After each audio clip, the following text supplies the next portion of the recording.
loves us so much, and he sent his only son die on the cross.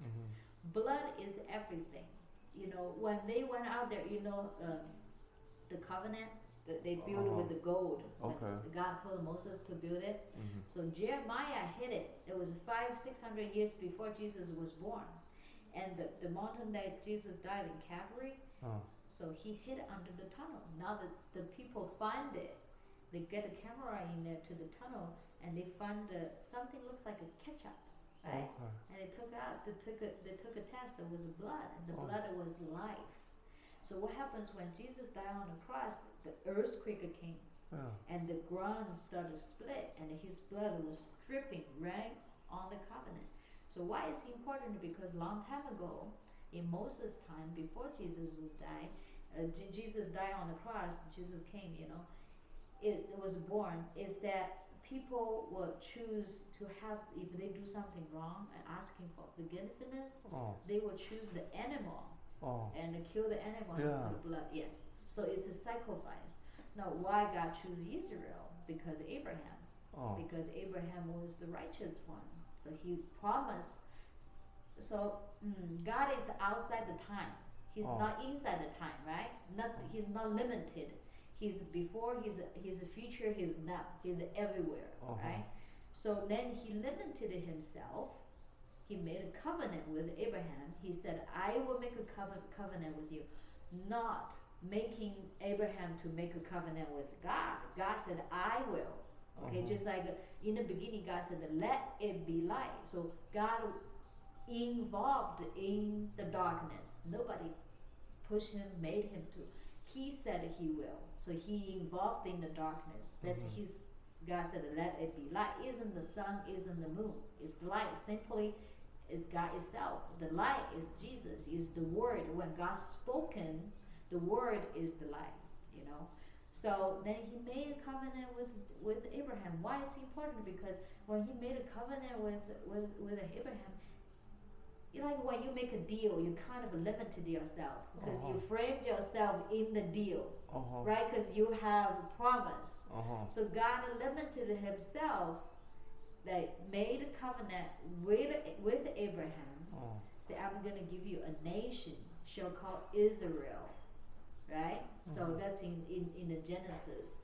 So he limited himself and made a covenant for, and then, so Isaac, his son, his only son. Well, actually, Abraham has other sons, but the reason why God said it's only son because it's son by faith. Because Sarah and Abraham couldn't have a child for 10 years, a long time, and then they've been waiting. Then end up Sarah have, I think it's like a nanny, right? A maid to have go sleep with Abraham. So they had a son with. So Abraham had a son with other woman. I think what's his Hagar. That's his name. Her name. So they had baby. But then they waited, Sarah don't have period no more, and Abraham is like 90 years old, and Sarah is 89, and Abraham's like, I don't have a son, still don't have a son, how can I have a nation? God said, I said, by this time you will have a son. So Sarah was laughing, goes, I don't even have a period, how can I have a baby? So, well, God said, don't laugh, but because of that, why God waited until Sarah has no period? Because if Sarah has period and Sarah is pregnant, people often think that we human did it because I am still capable to do it.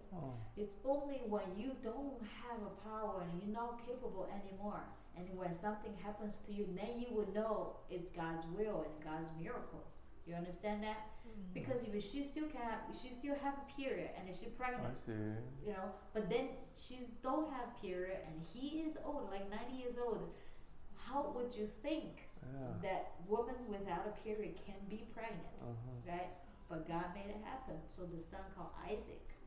Then Isaac have their kids, and all the way down to King David, and then Jesus. So he was born right in the Isaac bloodline. But it's a long story. But when after Isaac was born, you're thinking about they waited a long time to have that son, right? And then God said, oh, you need to take your son and go sacrifice. Kill him for me. Abraham did not ask why.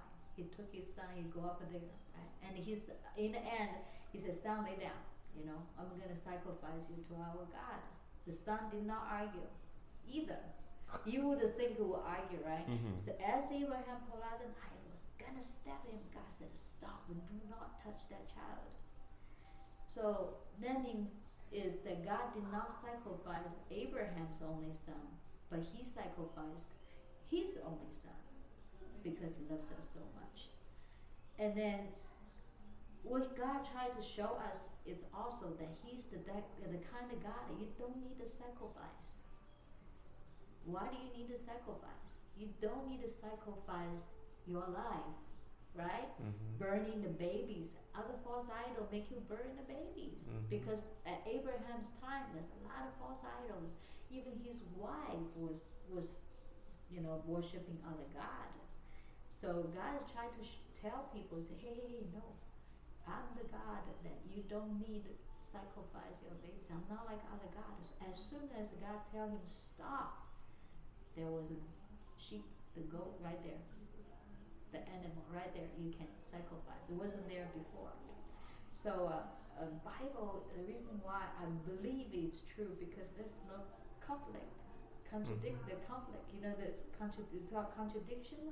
There's no things that doesn't make sense, All the people that crossed ravens, they wrote the book, they don't know each other, and they died. They all died for that. So then all the